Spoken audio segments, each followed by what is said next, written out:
سلام الله عليكم أعزائي تلاميذ سنة ثانية متوسط. أهلا وسهلا بكم معي من جديد. أعزائي زوار القناة الجدد، شرفتوني ونورتوني في القناة إخواتي.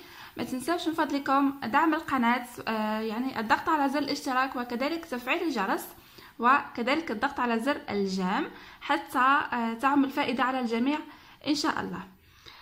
تلبية لطلبكم أعزائي التلاميذ، اليوم راح نشوفوا مع بعض نماذج أو نموذجين فوالا لوضعيات إدماجية خاصة بالمحور الثاني. يعني شفنا فيما قبل نماذج يعني كيفاش نكتبوا القصة. اليوم بإذن الله راح نشوفوا كيفاش نديروا الحوار، يعني ندخلوا الحوار في القصة. فوالا تبعوا معايا، ماهيش حاجة صعيبة بزاف، ولكن فقط لازم عليكم تركزوا معايا جيدا. اليوم راح نشوفوا قصة لا سيغال اي لا فورمي. لا سيغال هو الصرصور ولا فورمي هي النملة، يعني النملة والصرصور. Voilà. Un beau matin d'hiver, une fourmi traînait quelques graines pour les faire sécher au soleil. في صباح يعني un beau matin d'hiver يعني صباح جميل من في الشتاء. Voilà. كانت هناك نملة كانت تضع بعض البذور حتى تجف تحت الشمس. يعني هي دات البذور تاعها هذوك خرجتهم وحطتهم باه ينشفوا لها تحت الشمس. Une cigale mourant de faim demanda à la fourmi un peu de nourriture. كان هناك صرصور يعني يموت من الجوع، طلب منها أو طلب من النملة القليل من الغذاء. Pourquoi demandez-vous à moi de vous donner à manger? demanda la fourmi. لماذا تطلب مني أن أعطيك الأكل؟ يعني سألت النملة. Qu'avez-vous fait durant l'été? ماذا فعلتم أثناء الصيف؟ شوفوا معي لهنا كي دخلنا الحوار نديروا لي تيغي باش نبينوا بلي يعني بداية الحوار. نديروا لي غيومي نحطوا فيه أقوال الشخصيات. كذلك هنا نستعملوا لي فيرب introducteur de parole. لهنا استعملنا لو فيرب demander. هنا كذلك هو عبارة عن سؤال، يعني راهو تابع البعض، سي بوغ سا ما درتش لو تيغي لهنا. J'ai passé l'été à chanter, répond la cigale. أنا يعني فوت الصيف في الغناء، أجاب الصرصور. لهنا كذلك درنا لي غيومي فوالا لو تيغي ودرنا لو فيرب introducteur de parole اللي هو répondre. Ah bien, dit la fourmi, vous avez chanté tout l'été, vous n'avez qu'à danser tout l'hiver. قالت له جميل، أنت يعني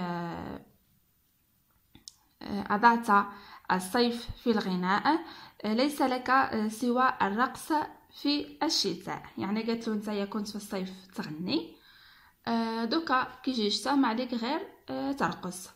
فوالا. هنا كذلك كما تشوفوا رانا درنا لي غيومي، هذا قول أو إجابة النملة. فوالا درناها entre les guillemets. هنا كذلك في لي فابل هادو لازم ديما عندنا لا مورال مع الاخر. لا مورال احيانا نكتبوها مع النص واحيانا نستخرجوها وحدها. لا مورال تاع هاد القصه travaille aujourd'hui pour demain، يعني اعمل اليوم من اجل الغد. فوالا هذا هو الشيء اللي نستخلصوه من قصه النمله والصرصور. عندنا كذلك نموذج آخر من هاد القصص اللي هو la grenouille qui veut égaler le bœuf، يعني الضفدعة التي أرادت أن تتساوى مع الثور.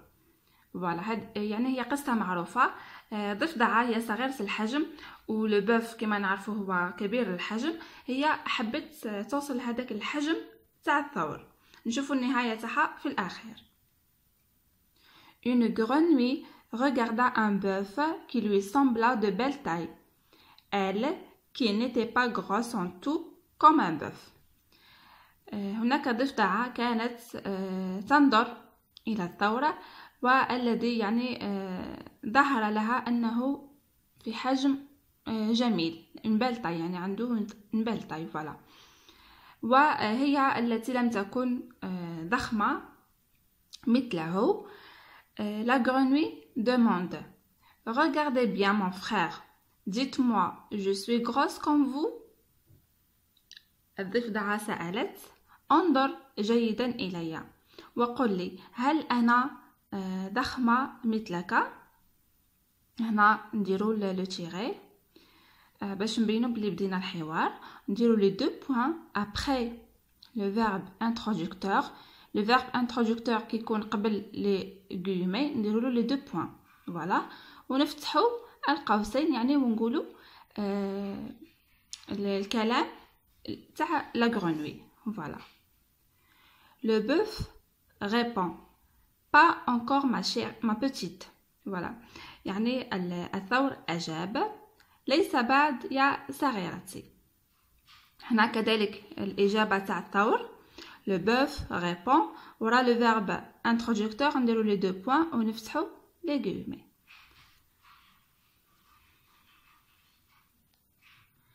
Malheureusement, la grenouille ignorante s'enfla si bien qu'elle éclata.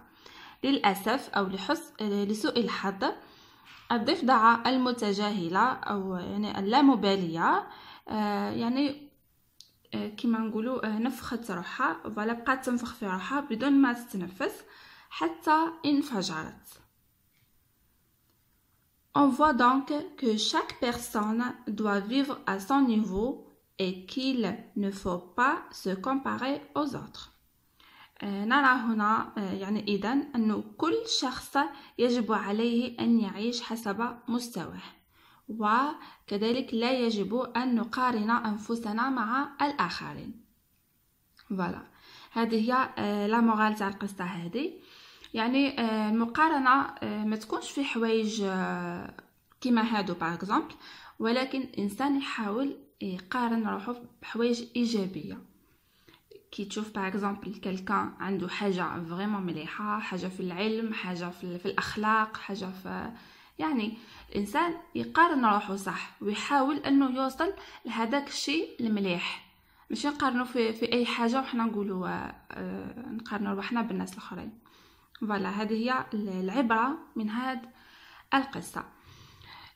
فيما يخص الاختبارات، يعني على ما اظن يعني اذا اعطاكم الدروس تاع البروميير بروجي، ممكن كاين بعض التلاميذ قالوا لي باللي راح يديروا لهم الحوار في الاختبار. والله الله اعلم، انا ما على باليش كيفاش راح يديروا الاختبارات العام هذا. مهم لاني خارج مجال التدريس حاليا، ما على باليش كيفاش. المهم انتم عليكم فقط تحضروا الدروس تاعكم جيدا وتحاولوا يعني تفهموا كيفاش تكتبوا القصه وكيفاش تكتبوا هذا النوع تاع الوضعيات الادماجيه، يعني حتى به ما يكونش عندكم اشكال. فوالا، يعني بهذا نكون وصلنا لنهايه الفيديو. ان شاء الله نكون فدتكم ولبيت الطلب تاعكم، يعني لقيت بزاف تعليقات يطلبوا مني هذا الشيء، وكاين بعض التلاميذ يقولوا لي استاذه راكي فرطتي في الدروس، يعني راهي فتره امتحانات لازم علينا نراجعوا. يعني الدروس ممكن انكم تقدروا تحضروهم وحدكم، ولكن انا باش نحضركم للاختبار يعني نشوف فيها مليحه لكم نتوما. فوالا، باش نحطكم في الجو تاع الاختبارات، هكا نهار الامتحان ما يكونش عندكم ارتباك وما يكونش عندكم خوف من هذاك الاختبار. فوالا، بهذا اترككم في رعايه الله وحفظه، وسلام الله عليكم. فقط هنا احبتي نقطه لازم يعني نذكركم بها. كي تجيو تكتبوا القصه اللي فيها الحوار، لازم عليكم تبداو مقدمه حتى تكون صغيره، حتى يعني نوصفوا هذيك القصه ولا نبداو ندخلوا في اجواء القصه. يعني ماشي مباشره نبداو الحوار، هذاك الشيء يعني راح يكون خطا. من الاحسن انكم تبداو مقدمه، مثلا توصفوا فيها المكان او تبداو تقدموا فيها الشخصيات كما شفنا لهنا ان بو ماتان ديفير، يعني النمله واش كانت دير، من بعد نزيدو ندخلو معاها الشخصيه الثانيه اللي هي لا سيغال. وكيفاش كانت حالتها هنا؟ لا سيغال كانت يعني ميته من الجوع، وطلبت من النمله القليل من الاكل. فوالا، يعني نبداو المقدمه ومن بعد نبداو في الاحداث او في الحوار. فوالا، الحوار هو الاحداث او بقيه القصه. فوالا، هذه هي فيما يخص هذه القصه، وراح نشوفوا نموذج اخر باذن الله. سلام الله عليكم اعزائي تلاميذ سنه ثانيه متوسط، اهلا وسهلا بكم معي من جديد. اعزائي زوار القناه الجدد، شرفتوني ونورتوني في القناه اخواتي. ما تنساوش من فضلكم دعم القناه والاشتراك يعني، وكذلك الضغط على زر الجام حتى يصلكم جديد كل الدروس ان شاء الله. اليوم رايحين نواصلوا في الوضعيات الادماجيه الخاصه بالمحور الثاني اللي هو لا فابل. رايحين نعطيكم نماذج يعني تاع قصص وكيفاش ندخلوا فيها الحوار، هذا يعني تلبيه لطلب التلاميذ ومن اجل المراجعه للاختبارات. فوالا، اليوم عندنا قصه لو ليفغ اي لا تورتو اللي هو الارنب والسلحفاه. La tortue, malgré sa lenteur, propose au lièvre de faire la course. يعني السلحفاة بالرغم من بطئها، يعني هي كما نعرفوا السلحفاة هي بطيئة، la lenteur هي البطء، اقترحت على الأرنب أن يقوموا بسباق. le lièvre هو الأرنب البري. La tortue dit السلحفاة قالت. بعد le verbe introducteur de parole هذا dire نديرو 2 points ونفتحو le guillemets. Bonjour monsieur le lièvre, je voudrais avoir la chance de faire la course contre vous. قالت له طاب يومك أو صباح الخير يا سيد أرنب، أنا أريد أن يعني أتحصل على الشرف السباق معك أو ضدك. هنا نغلقوا les guillemets ونحطوا le point. Le lièvre se mit à rire tellement fort que tous les animaux de la forêt pouvaient l'entendre. Vous, contre moi, une course, plaisante le lièvre. هنا le lièvre بدأ في الضحك يعني بصوت مرتفع حتى كل حيوانات الغابة استطاعوا سماعه. هو يعني استهزأ، قال لها أنت ضدي أنا وسباق، وكان مستهزئا. voilà.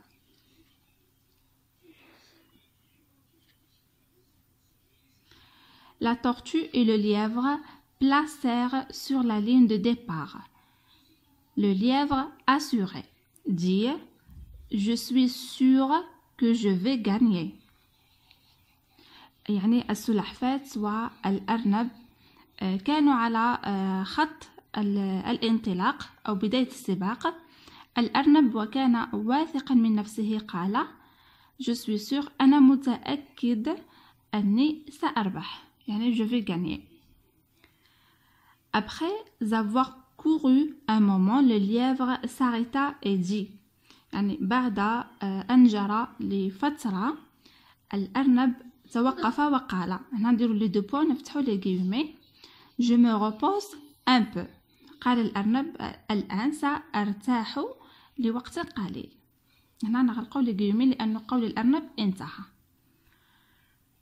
Pendant ce temps, la tortue continue d'avancer tout doucement mais sans perdre d'espoir et elle finit par gagner la course.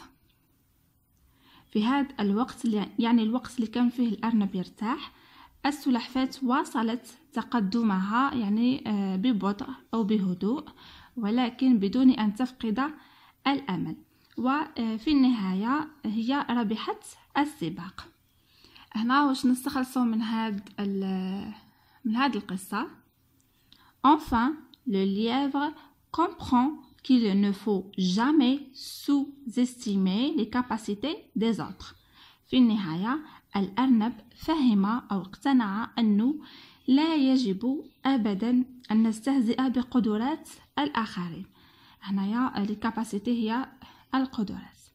يعني هذا واش نستخلصوا من هاد القصة تاع الأرنب والسلحفاة. يعني الإنسان جامي ما يستهزأ بالآخرين، يعني كل واحد عنده قدرات وكل واحد عنده مجال تاعو يتفوق فيه. فوالا ان شاء الله نزيد نحضر لكم، يعني اذا كفاني الوقت واذا يعني كان في قدرتي اني نعطيكم نموذج اخر باذن الله. بهذا نكون احبتي وصلت لنهايه هذا الفيديو، ونخلي لكم يعني الصوره تاع هذه القصه في اخر الفيديو. تابعوا الفيديو للاخر. اترككم في رعايه الله وحفظه، وسلام الله عليكم.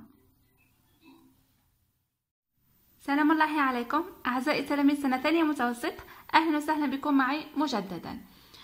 كما وعدتكم في الفيديو السابق راح نكملوا الوضعيات الإدماجية. اليوم عندنا قصة لو كوربو et le renard، اللي هي قصة مشهورة جدا، وهي عبارة عن قصيدة. يعني حاولت نجيبها لكم على شكل قصة. لو كوربو et le renard اللي هو الغراب والثعلب. تبعوا معايا.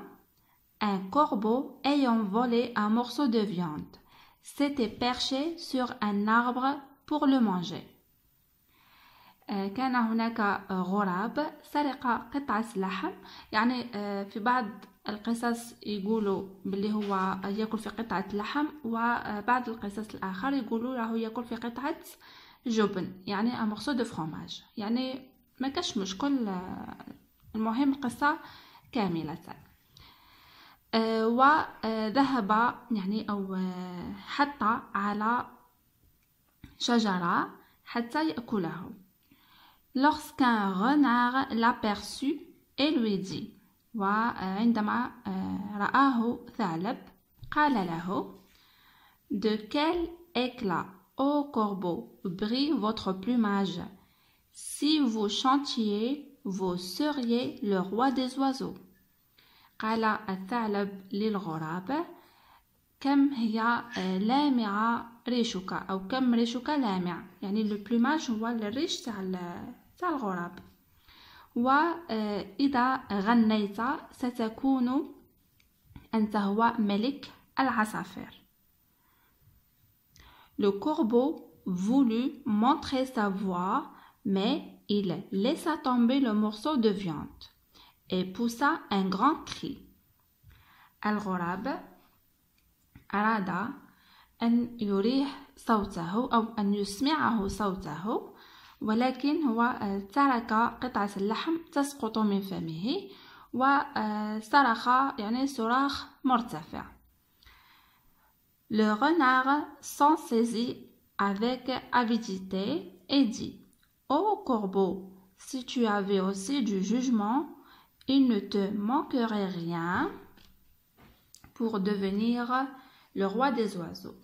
يعني الثعلب التقط قطعة اللحم وأكلها، وقال له: أو كوربو، يا غراب، إذا كان لك القليل من الحكمة والعقل لن ينقصك شيء حتى تكون أو حتى تصبح ملك العصافير. يعني انت ما يخصك والو غير شوية حكمة وشوية عقل حتى تصبح ملك العصافير. فوالا لا مورال اللي نخلصوها من هاد القصة: Apprenez que tout flatteur vit aux dépens de celui qui l'écoute.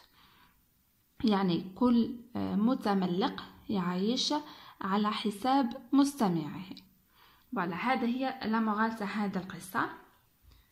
فوالا اعزائي التلاميذ راح نخلي لكم هاد مجموعه القصص راح نديرهم في فيديو مع بعضهم، يعني باش ما تبقاوش اشاك فوا تحوسوا عليهم. يعني راح يكون الوضعيات اللي درناهم من قبل مع هذه راح نجمعهم مع بعض ونديرهم في فيديو واحده.